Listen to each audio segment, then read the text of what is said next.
ఆర్జేకేటీ ఛాన్సలర్గా ఉన్న వ్యక్తి. ఆయన ప్రస్తుతం ప్రెసిడెంట్గా ఉన్నారు, నేను సెక్రటరీగా ఉన్నటువంటి 400 మంది స్టాఫ్ మెంబర్స్ మంచి కోఆపరేటివ్గా ముందుకెళ్తున్నారు, ర్యాలీగా వెళ్ళారు. దాంతో అందరి యొక్క ఉత్సాహం బాగుంటుందనే ఉద్దేశంతో ఇవాళ మార్నింగ్ కూడా ఒక బీచ్ వాక్ అని చెప్పి పిల్లలంతా కూడా మార్నింగ్ బీచ్లో నడవడం జరిగింది. సో ఈ యాక్టివిటీసు ఫిజికల్ యాక్టివిటీ మళ్ళీ గోల్డెన్ జూబిలీకి రావడం అనేది అరుదు. అది మాకు ఇప్పుడు కొంత స్పెషల్గా జరుగుతుంది కాబట్టి వీఆర్ ఆల్ వెరీ హ్యాపీ. అది ఒకటి. రెండు, ఒక 100 మంది ఫస్ట్ బ్యాచ్ స్టూడెంట్స్ అనమాట. వీరంతా కూడా రేపు రాబోతున్నారు. ఇది కాకుండా ఫౌండేషన్ టీచర్స్ ఒక 6 వీళ్ళందరూ రావటం ఇది ఒక స్పెషల్ హైలైట్ కింద మేము అనుకుంటున్నాం. వెరీ ఫస్ట్ బ్యాచ్ 73, 74లో ఎన్రోల్ అయిన సందర్భంగా ఉన్న వాళ్ళందరూ తిరిగి వచ్చి ఇక్కడ సెలబ్రేట్ చేసుకోవడం అనేది ఒక గొప్ప హైలైట్గా మా ఉద్దేశం.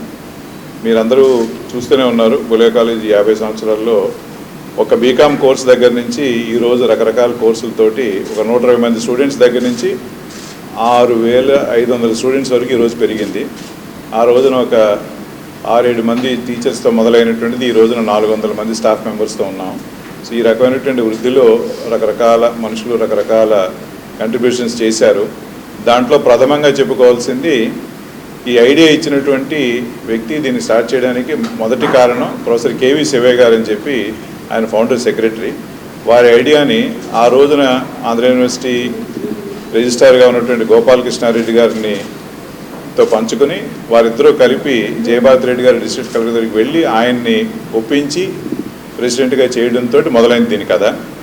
అప్పుడు జయభారత్ రెడ్డి గారు వెంగళరావు గారు చీఫ్ మినిస్టర్గా ఉంటే వారితో మాట్లాడి దీనికి ల్యాండ్ కొంచెం రిసోర్సెస్ తీసుకురావడంతో దీని మొత్తం అంతా కూడా సమకూర్చి దాని వెనకాల నుండి సపోర్ట్ చేసిన వ్యక్తి ఫౌండర్ చైర్మన్ జయభారత్ రెడ్డి గారు. తర్వాత గోపాలకృష్ణారెడ్డి గారు, శివయ్య గారు, మిగతా కొంతమంది బిజినెస్ మెన్ ఊర్లో విబి రెడ్డి గారు, పట్టాభరామరెడ్డి గారు, కంచల్ శ్రీరామూర్తి గారు, ఇటువంటి బిజినెస్ మెన్ తోటి కొంత కంట్రిబ్యూషన్స్ తీసుకుని చాలా ఏమీ లేకుండా ఉత్తి షెడ్స్తో మొదలుపెట్టారు. మొట్టమొదటి ఇది కూడా లేకపోతే ఆంధ్ర యూనివర్సిటీ డిపార్ట్మెంట్ ఆఫ్ కామర్స్లోనే క్లాసెస్ స్టార్ట్ చేయడం జరిగింది 1 సంవత్సరం పాటు. ఆ తర్వాత ఇక్కడికి వచ్చి ఈ షెడ్స్లో మీరు చూసుంటారు, బయట ఇప్పుడు షెడ్స్ ఉన్నాయి 2. ఆ 2 షెడ్సే కాలేజ్ చాలా సంవత్సరాలు. ఆ తర్వాత ఈ బిల్డింగ్కి ఫౌండేషన్ వెంగళరావు గారు వేశారు. తర్వాత దీన్ని ఓపెనింగ్ కూడా ఆయనే వచ్చేసారు చీఫ్ మినిస్టర్గా ఉన్నప్పుడు 77లో. ఆ రకంగా దీని కథ మొదలైంది. తర్వాత నెమ్మదిగా ఒక్కొక్క బిల్డింగ్ ఒక్కొక్క కోర్సు అనుకుంటూ మొదలైంది. 1978లో జూనియర్ కాలేజ్ స్టార్ట్ చేశారు. తర్వాత 87, 89 ప్రాంతంలో బీఎస్సీ, BA కోర్సెస్ మొదలుపెట్టడం జరిగింది. అప్పటి వరకు ఒక సింగిల్ కోర్సుతోనే ఉన్నటువంటిది. 94 ప్రాంతంలో PG కోర్సెస్ స్టార్ట్ చేశాము. ఆ తర్వాత 2010లో ఇంజనీరింగ్ కాలేజ్ స్టార్ట్ అయింది. ఇవన్నీ కలిపి ఈ రోజున 6500 మంది స్టూడెంట్స్ వరకు ఉన్నారన్నమాట. ఆంధ్ర యూనివర్సిటీకి ఎఫిలియేట్ అయి ఉన్నాం. Andhra university state council support తోటి ప్రస్తుతం కోర్సెస్ అన్నీ కూడా ఎఫిలియేటెడ్గా నడపడం జరుగుతుంది. దాంతోపాటు ఏంటంటే మీ అందరికీ రిపోర్టర్స్ అందరికీ తెలిసింది ఏంటంటే స్పోర్ట్స్ అనేటువంటిది మాకు ఒక స్పెషలైజ్ దీని కింద ఎన్నో సంవత్సరాల నుంచి సాగుతుంది.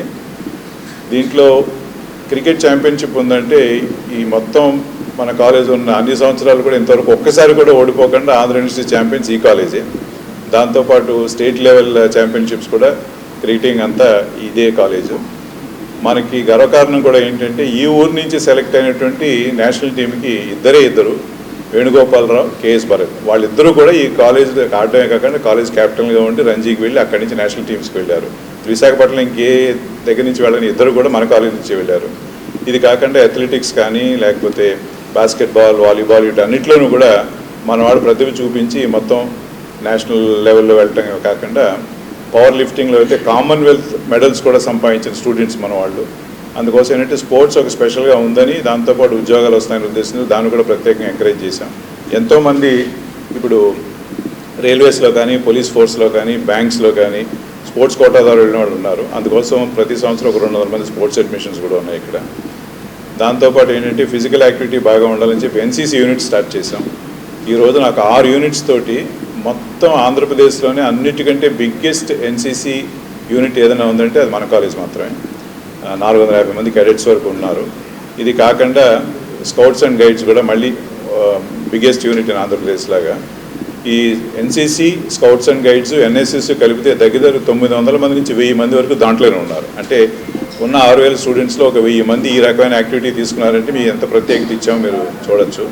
ఏంటంటే ఒక్క చదువు ఒకటే అని కాకుండా కాంపిటేటివ్ ఎగ్జామ్స్ అనే కాకుండా ఆల్రౌండ్ పర్సనాలిటీ డెవలప్ అవ్వడానికి ఏమేమి కావాలనే దానికి గ్రౌండ్ అలాగే వదిలేసాం. దాంతోపాటు స్కిల్స్ డెవలప్మెంట్ అని, ఈ స్పోర్ట్స్ అని, కల్చరల్స్ అని ఉండడంతో మనుషులు పూర్తిగా ఒక ఏదో రూమ్లో మగ్గిపోయి ఏదో చేసుకుంటూ వెళ్ళటం అని కాకుండా అన్ని రకాలు తెలుసుకుని రేపొద్దున ప్రపంచంలోకి వెళ్ళినప్పుడు ప్రపంచాన్ని ఫేస్ చేయడం అనేటువంటిది ఎలా ఉంటుంది అనేది వాళ్ళకి అలవాటయ్యి కొంచెం గట్టి మనుషులుగా తయారవుతారనేది మా ఇది. ఎంతవరకు సక్సీడ్ అయ్యో తెలియదు కానీ చాలామంది ఈ రోజున పాత బ్యాచ్ వాళ్ళు వచ్చి మాకు ఎంతో బాగా జరిగింది మా టీచర్స్ అని చెప్పి ఇప్పుడు రియాజ్ గారు లాగా సత్యాన్ గారు గుర్తు చేసుకుని వాళ్ళందరూ కూడా కృతజ్ఞతలు చెప్పడం అనేటువంటిది అందరికీ కూడా గర్వకారణం. Hi viewers, Vizag vision channel ని సబ్స్క్రైబ్ చేసుకోండి. మా ఛానల్ అందిస్తున్న జాతీయ అంతర్జాతీయ స్థాయి వార్తా విశేషాలు నోటిఫికేషన్స్ కోసం ఇక్కడ కనిపిస్తున్న బెల్ ఐకాన్ ని క్లిక్ చేయండి.